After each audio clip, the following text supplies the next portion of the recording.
Pergunta: das lutas feitas pelos movimentos sociais, qual é a mais importante?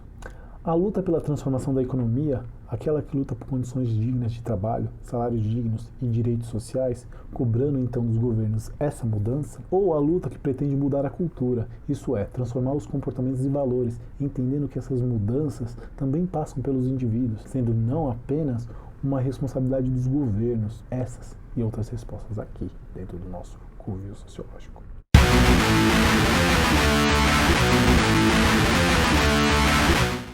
Olá meninos, olá meninas, pessoas bonitas e pessoas não tão bonitas assim.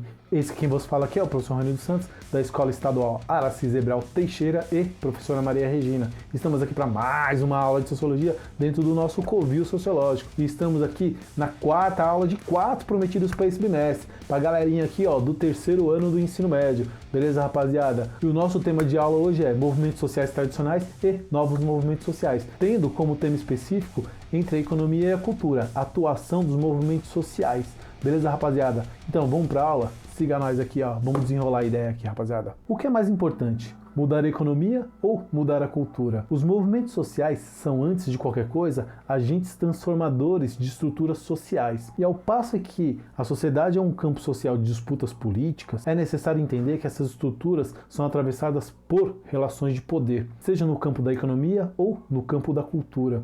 Essas relações de poder, elas são imprescindíveis. E é conforme essas estruturas mudam, novas formas de manifestações e reivindicações acompanham essas mudanças. Na nossa história recente, os movimentos sociais eles podem ser divididos em dois. Aqueles tradicionais que sempre tiveram um embate junto ao Estado e governos por melhores condições de trabalho, salários e direitos. Suas ações sempre visaram uma mudança política. Entretanto, a economia sempre esteve no centro de suas demandas, de tal modo que é impossível entender as pautas políticas sem associá-las com as mudanças econômicas. E temos os novos movimentos sociais. Esses nasceram marcados pelas lutas em torno das identidades sociais, buscando assim a transformação cultural da sociedade. Considerando que todo indivíduo é fruto das experiências socioculturais e essas experiências socioculturais muitas vezes geram relações distorcidas de poder, esse movimento não deixa de ser político, ao passo que luta contra discriminações, preconceitos e relações distorcidas de poder. Logo, sua luta, além de ser cultural, se justifica por ser política. Todavia, essas lutas não se resumem aos seus objetivos. Podemos notar outras diferenças no interior desses movimentos sociais e lutas. Temos que considerar, por exemplo, 1. Sistema de organização desses movimentos. 2. Relações estabelecidas no interior desses movimentos. 3. Quais são as orientações que esses movimentos têm para lidar com o Estado. 4. Quais são os objetivos em relação às estruturas sociais.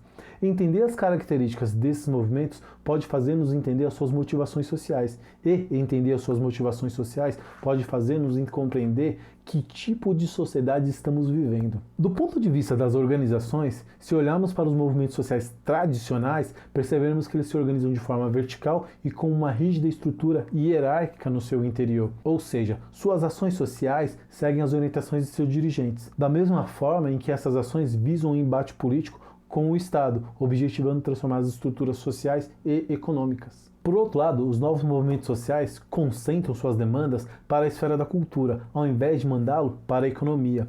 À medida em que esses movimentos se organizam de forma mais horizontal, isso permite que seus agentes tenham mais autonomia em suas ações, pois nem sempre essas demandas são direcionadas ao Estado, de tal maneira que isso lhes possibilita pensar a transformações de valores e comportamentos, geradores de mau uso do meio ambiente, preconceitos, discriminações e por aí vai. Mas aí você me pergunta, como é que surgiram os movimentos sociais tradicionais? Os movimentos sociais tradicionais têm origem nas fábricas de bairros operários que se constituiu com um novo modo de produção, o capitalismo, lá no século XIX europeu. As experiências comuns dos trabalhadores produziram um tipo de solidariedade entre esses trabalhadores que possibilitou uma consciência de classe, necessária para entender a exploração econômica pelo qual os trabalhadores passavam à época. Ao desenvolver uma consciência de classe, esses trabalhadores sentiram a necessidade de uma organização que transformasse a estrutura econômica da época. Esses movimentos sociais são responsáveis por inúmeras conquistas trabalhistas, ou quais muitos de nós desfrutamos até hoje. Já os novos movimentos sociais ganham relevância acadêmica para as ciências sociais a partir da década de 70. A luta pelos direitos civis começava a ser compreendida como um movimento de luta por transformações. A luta feminista, o movimento negro, a luta pela diversidade sexual, a luta dos ambientalistas começava a ganhar protagonismo em uma arena em que só os movimentos sociais tradicionais, ou seja, a luta pelos direitos dos trabalhadores, eram reconhecidas. Nesse contexto, as ações políticas deixam de gravitar exclusivamente em torno do Estado, e aí passa a se perceber que as transformações também são de responsabilidade da sociedade civil como um todo. E qual o impacto que essas lutas têm para a sociologia? Ao reconhecer que existe uma escala microsocial da política, isso é, relações de poder que se estabelecem nos comportamentos cotidianos atravessados por valores sociais e que posicionam os sujeitos a partir de suas identidades sociais, a sociologia irá analisar esses grupos minoritários a partir de sua auto-identificação. Portanto, a mudança proposta aqui está no nível da cultura das pessoas. Quais tipos de valores queremos construir para uma sociedade mais justa e igual? Alguns pontos que podemos elencar aqui são: 1. Esses novos movimentos sociais, eles são atuantes em rede e trocam informações cooperando, sem a necessidade de hierarquias, muito presente nos movimentos sociais tradicionais.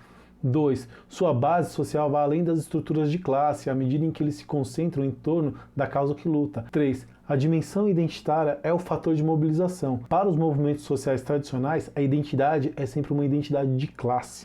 4. Buscam outros canais de participação política, além dos partidos políticos e sindicatos. Esses outros movimentos sociais não, eles ainda estão muito próximos de uma ideia de partido político e sindicato. E aí você pode chegar e perguntar: professor, são somente esses dois grupos que são considerados movimentos sociais? Não. Também temos o movimento dos estudantes. Entretanto, esse é um movimento que é policlassista, ou seja, seus sujeitos são oriundos de diversas classes sociais. Esse movimento chama atenção a partir da década de 60 nas suas diversas atuações por direitos políticos em vários lugares do mundo. Uma de suas características é a transitoriedade do seu protagonismo. Como trata-se de estudantes, logo trata-se de um ciclo que sempre se renova. Desde os protestos contra a Guerra do Vietnã nos Estados Unidos até a luta contra regimes autoritários na América do Sul, esses movimentos estudantis foram fundamentais para compor as lutas e transformações políticas de sua época. De modo que até hoje, vez ou outra, vemos movimentos estudantis ocupando as ruas para reivindicar direitos básicos da sociedade. No que diz respeito à nossa dúvida, qual luta social é mais importante? A luta dos movimentos sociais tradicionais que priorizam a luta pela transformação da economia, ou a luta dos novos movimentos sociais que pretende mudar a cultura, isso é, transformar os comportamentos e valores? Nesse caso, diríamos que as duas lutas são importantes. Ainda porque não adianta vivermos numa sociedade em que você faz toda a transformação da economia, mas não muda as relações de preconceito em que ela reproduz. Assim como não adianta valorizar as relações identitárias quando a exploração econômica mantém de um lado aqueles que podem comer e de outro aqueles que não podem. O que temos que entender aqui é que toda forma de manifestação e mobilização são legítimas, sejam manifestações por direitos civis, políticos, sociais ou humanos. Não somente porque fazem parte do Estado democrático de direito, mas também porque são esses tipos de manifestação que fazem do indivíduo um cidadão. E como eu já havia dito em outras aulas, não existe democracia onde uns mandam e outros obedecem. Não existe democracia onde pessoas passam fome. Não existe democracia onde existe preconceito e discriminação. Galera, essa foi a nossa aula de hoje. Espero que vocês tenham gostado, espero que vocês tenham assimilado o conteúdo, que é importante, e tamo aí, produzindo vídeo aula. Beleza, rapaziada? Se quiser, deixa uma curtida. Se quiser também, se não quiser, é nóis, tamo aí. Mas por gentileza, se inscreva, aperte o sininho lá, galera. Deixa o comentário aqui embaixo, mas é importante. Dá um retorno aí pra gente saber como é que tá, que precisa melhorar, que não precisa. E qualquer coisa, tamo aí, beleza, rapaziada? Fazendo vídeo e produzindo muita coisa. Galera, beijo do prof e até a próxima. Beleza, rapaziada? Tamo aí, firme e forte. E ó.